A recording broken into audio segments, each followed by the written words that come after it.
ابن دہلمی رحمہ اللہ سے روایت ہے، انہوں نے کہا میرے دل میں تقدیر کے مسئلے میں شبہ پیدا ہوا، جس سے مجھے خطرہ محسوس ہوا کہ کہیں وہ میرا دین اور کام معاملہ تباہ نہ کر دے۔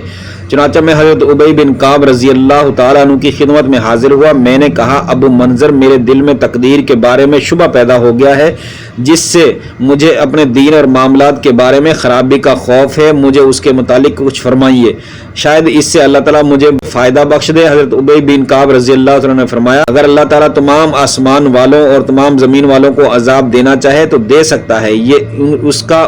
ان پر ظلم نہیں ہوگا، اور اگر ان پر رحمت کرے تو اس کی رحمت ان کے اعمال سے بہتر ہوگی۔ اور اگر تیرے پاس احد پہاڑ جتنا سونا ہو یا احد پہاڑ جتنا مال ہو اور تو اسے اللہ کی راہ میں خرچ کر دے تو تیرا یہ عمل قبول نہیں ہوگا جب تک کہ تو تقدیر پر ایمان نہ لائے۔ تجھے معلوم ہونا چاہیے کہ جو مصیبت تجھے پہنچی ہے وہ تجھ سے ٹلنے والی نہ تھی، اسے بہرحال آنا ہی تھا، اور جو مصیبت تجھے نہیں پہنچی وہ تجھے پہنچنے والی ہی نہ تھی۔ اور یہ جان لے کہ اگر تیری موت اس عقیدے کے سوا کسی اور عقیدے پر ہوئی تو تو جہنم میں داخل ہوگا۔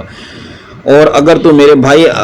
عبداللہ بن مسعود رضی اللہ عنہ کے پاس جا کر یہ مسئلہ پوچھ لے تو کوئی حرج نہیں۔ چنانچہ ابن دہلمی رحمہ اللہ فرماتے ہیں میں حضرت عبداللہ بن مسعود رضی اللہ عنہ کی خدمت میں حاضر ہوا اور ان سے یہ مسئلہ پوچھا، انہوں نے بھی وہی بات فرمائی جو حضرت ابی بن کعب نے فرمائی تھی رضی اللہ تعالیٰ عنہ، اور فرمایا اگر حذیفہ رضی اللہ تعالیٰ عنہ کے پاس جائے اور مسئلہ دریافت کرے تو کوئی حرج نہیں۔ چنانچہ میں حضرت حذیفہ کی خدمت میں حاضر ہوا اور ان سے پوچھا، انہوں نے بھی وہی بات فرمائی جو دوسرے دونوں حضرات نے فرمائی تھی، اور فرمایا حضرت زید بن ثابت رضی اللہ عنہ کے پاس جا کر ان سے پوچھ لو۔ پھر میں حضرت زید بن ثابت رضی اللہ عنہ کی خدمت میں حاضر ہوا اور ان سے مسئلہ پوچھا، انہوں نے فرمایا میں نے رسول اللہ صلی اللہ علیہ وسلم سے یہ ارشاد سنا ہے، آپ نے فرمایا اگر اللہ تعالیٰ تمام آسمان والوں اور سب زمین والوں کو عذاب دینا چاہے تو دے سکتا ہے، یہ اس کا ان پر ظلم نہیں ہوگا، اور اگر اس پر رحمت کرے تو اس کی رحمت ان کے اعمال سے بہتر ہوگی، اور اگر تیرے پاس احد پہاڑ جتنا سونا ہو تو اسے اللہ کی راہ میں خرچ کر دے تو وہ تیرا یہ عمل قبول نہیں کرے گا حتیٰ کہ تو ساری تقدیر پر ایمان لائے، اور یقین کے ساتھ جان لے کہ جو مصیبت تجھے پہنچی ہے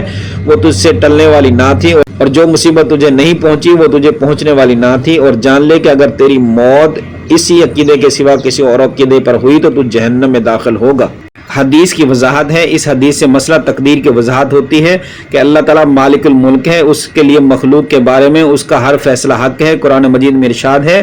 جس کا ترجمہ ہے وہ جو کچھ کرے اس سے اس کے متعلق سوال نہیں کیا جا سکتا، ان مخلوقات سے سوال کیا جائے گا اور ان کا مواخذہ ہوگا، یعنی اللہ تعالیٰ کے کسی کام میں اعتراض کرنا درست نہیں، کیونکہ اس کے ہر کام میں حکمت ہوتی ہے، لیکن ضروری نہیں کہ وہ حکمت ہماری سمجھ میں بھی آئے یا ہمیں بتائی بھی جائے۔ جو مصیبت آنی ہے وہ بہرحال آ کر رہے گی، خواہ انسان اس سے ڈرتا رہے،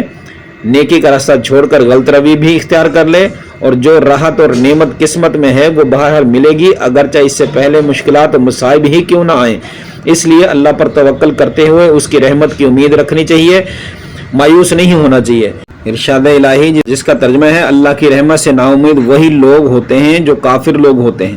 صحابہ کرام پختہ اور گہرے علم کے حامل تھے، جن کی وجہ سے ان کا ایمان بھی کامل اور قوی تھا، تقدیر جیسی انہیں وہ یقین اور عرفان حاصل تھا جن کی وجہ سے وہ اطمینان کی دولت سے مالا مال تھے، اس بارے میں وہ شکوک و شبہات کا شکار نہیں تھے۔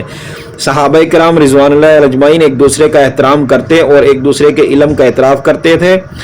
علماء دین کا بھی ایک دوسرے کے بارے میں یہی رویہ ہونا چاہیے۔ کسی مسئلے میں اطمینان قلب کے حصول کے لیے ایک سے زیادہ علماء کرام سے مسئلہ پوچھا جا سکتا ہے۔ صحابہ کرام کا فتویٰ قرآن و حدیث سے ماخوذ ہوتے تھے، بلکہ اکثر اوقات وہ ارشاد نبوی ہی نقل کر دیتے تھے، اگرچہ یہ صراحت نہ کریں کہ یہ ارشاد نبوی ہے۔ محدثین کے ہاں یہ اصول ہے کہ صحابہ کرام رضوان اللہ اجمعین کے ایسے اقوال جن کا تعلق اجتہاد سے نہیں ہوتا